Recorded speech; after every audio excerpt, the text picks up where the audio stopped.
Hello, Packers fans. Welcome into PackersNews.com. I'm Kassidy Hill, live from Highmark Stadium in Buffalo, where we are getting ready for kickoff for the Packers versus Buffalo Bills here in just a little under 3 hours.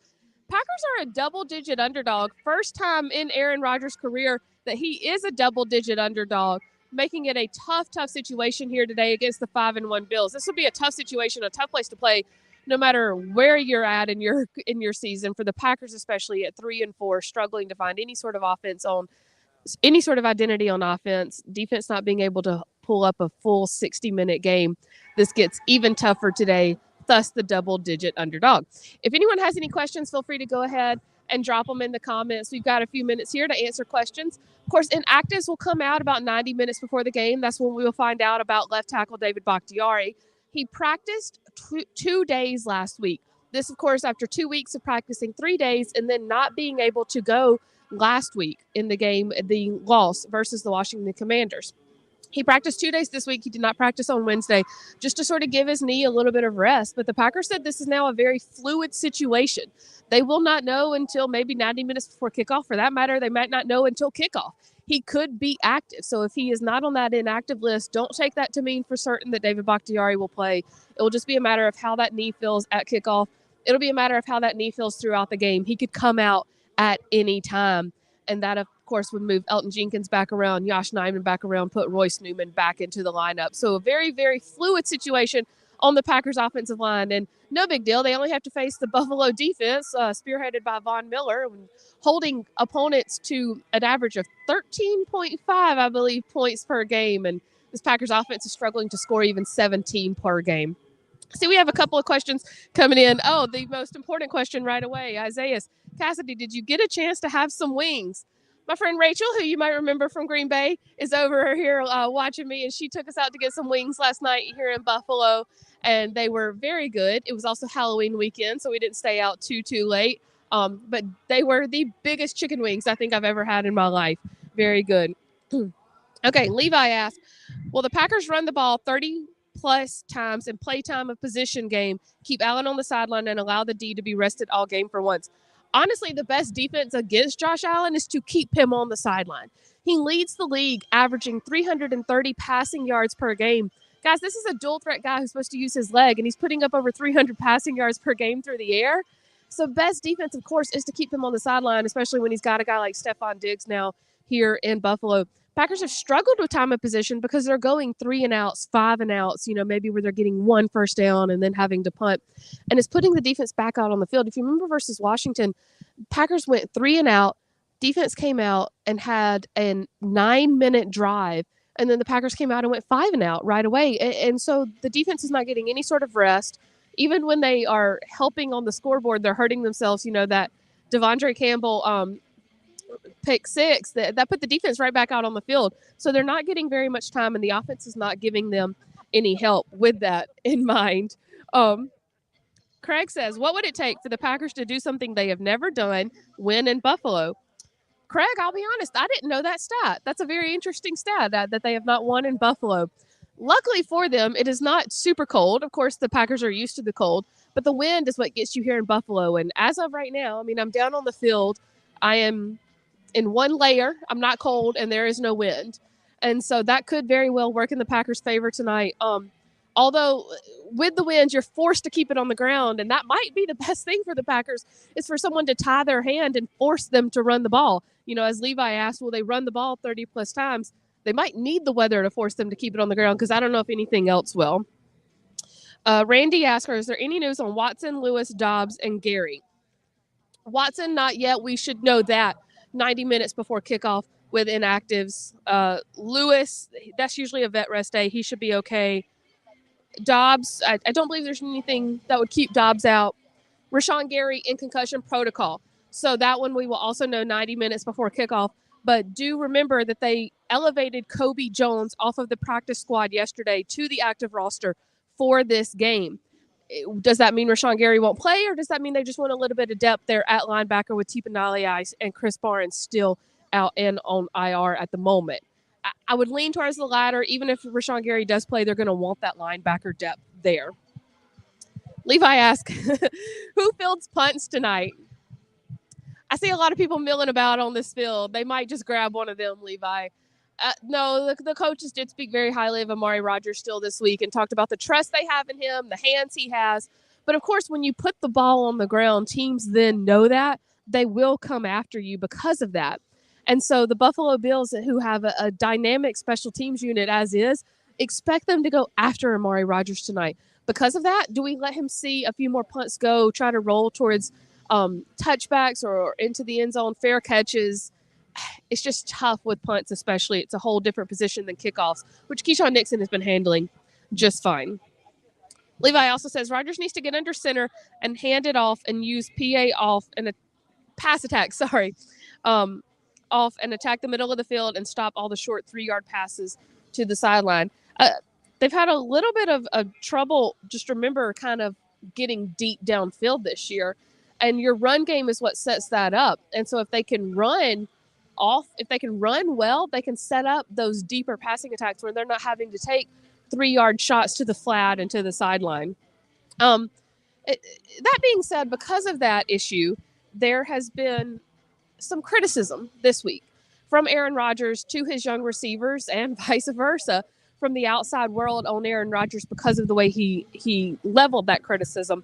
Aaron Rodgers responded to that this week and said that he knew that he needed to handle things the way he handled it, and he's okay with it. And so let's hear from what Rodgers had to say on that.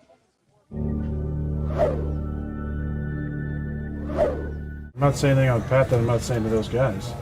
So, maybe that's talking about a conversation that's behind closed doors in public, but the level of accountability is the standard here. And again, I don't think it should be a problem to any of those guys to hear criticism. We all hear criticism in our own ways, and we all got to be okay with it and take it in, and process it. And if it doesn't fit, then it doesn't fit. But if it fits, we gotta wear it and improve on those certain things. Again, I said it. I'm not going to be a robot up here. I don't understand why people have a problem with things that are truthful. I'm calling things the way I see it. People don't think I need to air that stuff out. That's their opinion. But I'm doing what I think is the best interest of our guys. And I've tried a lot of different things from a leadership standpoint this year. And I was just relating my personal feelings on the situation. I didn't call anybody out by name. I think we all need to be on the details, and that includes me. If I need to have, one-on-one extra conversations with those guys during the week, then I'm going to do that, and we have done that to an extent. But I'm not just putting, one or two guys on blast. I'm alerting everybody that this hasn't been good enough, and we all got to do a little better job. If one of those guys has a problem with it, I'm right here. I'd love to have a conversation. I enjoy those conversations. I enjoy any type of conflict like that because I know the resolution on the other side is going to make us, a better unit, a better friendship, a better cohesion on the field. But nobody's come to me and said, I got a problem with what you said. I think everybody knows, Matt included, that everything's got to take a little uptick, get a little better.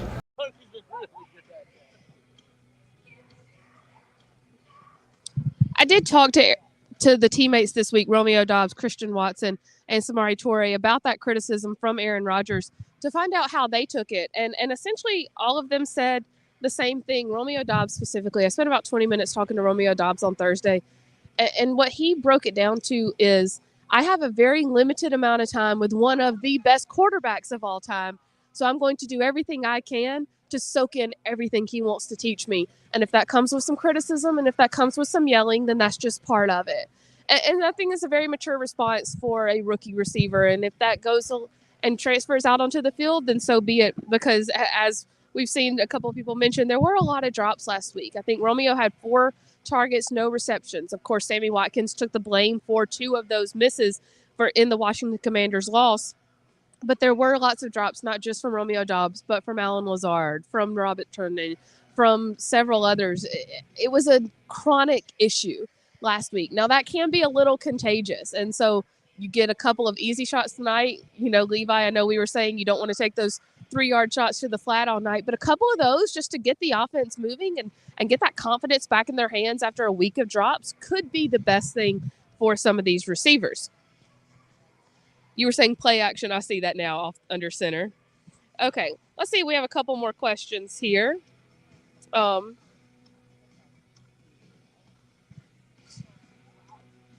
Lindell asks, how are you doing? I'm doing well, Lindell. Why haven't the Packers made a trade as of yet? Do you believe that they will make a trade before Tuesday's deadline?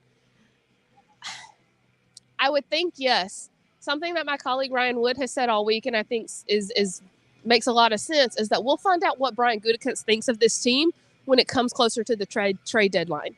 Does he make for a splash trade? Does he go after someone that can have an immediate impact and help this team this year? If so, then he thinks this team can still win. Is he willing to give up a first-round pick, which has been the current asking price for a receiver on this trade market? When if this team keeps losing, that could be a first-round pick that's pretty high. If so, again, he thinks this team can win this year. And if not, he's probably ready to pack it in and start selling off and kind of call this year a wash. That trade deadline is going to really tell us a lot of what Brian Gutekunst thinks of this team. Now, Alan Lazard said this week, he was asked, do the Packers need to trade for a receiver? And he said, no, not at all. Of course, a lot of receivers are going to say that, but Devontae Adams, you remember, was very high on getting a new receiver in last year, and so it's not unheard of. However, Alan Lazard stated that he thinks that they are only a few plays away from getting this offense going. Alan Lazard will not play tonight, keep that in mind, with a shoulder injury, but he does know this offense backwards and forwards. Let's hear what he had to say this week about the Packers offense.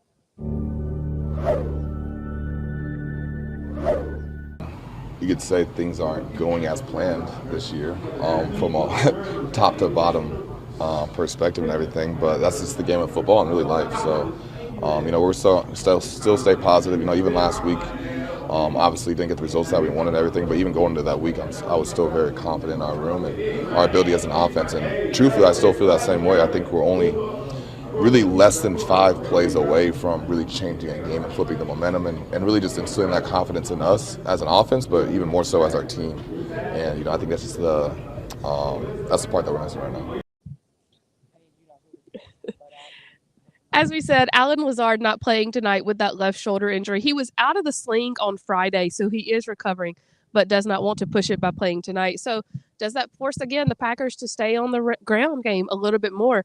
That could eat up the clock, which, as we said, is probably the best defense against Josh Allen, just keeping him on the sidelines. In fact, Adrian Amos had a lot to say about that, too, this week. Let's hear from him. He has all the tools. He's mobile, big arm. And so you combine those things, and you have to worry about a lot more. You have to learn about, like, even in the run game, you got to worry about him.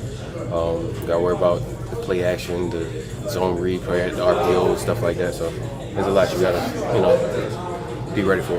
Because of Stephon Diggs, is there a danger in putting all of your focus on Allen? He has to give Diggs the ball, you know what I'm saying? So it's like, it starts with the quarterback when it comes to that. And then, they got a lot of skill players, and it fits, their offense fits Josh Allen, you know what I'm saying? So all around, they've been big with the deep ball, and then they have good weapons. You look at a guy like Josh Allen, who's also their second leading rusher. How much of a challenge is that on the back end? Knowing that, just because the ball's not out doesn't mean he's not coming. That's a challenge. You got plaster to receivers, and then once he passes that line of scrimmage, we gotta go, and go help. But yeah, that's a challenge anytime you have a mobile quarterback. You have to be able to plaster and be able to also remember, especially somebody that doesn't slide and fights for extra yards. You gotta be prepared to take a different approach when he's getting out in the open field.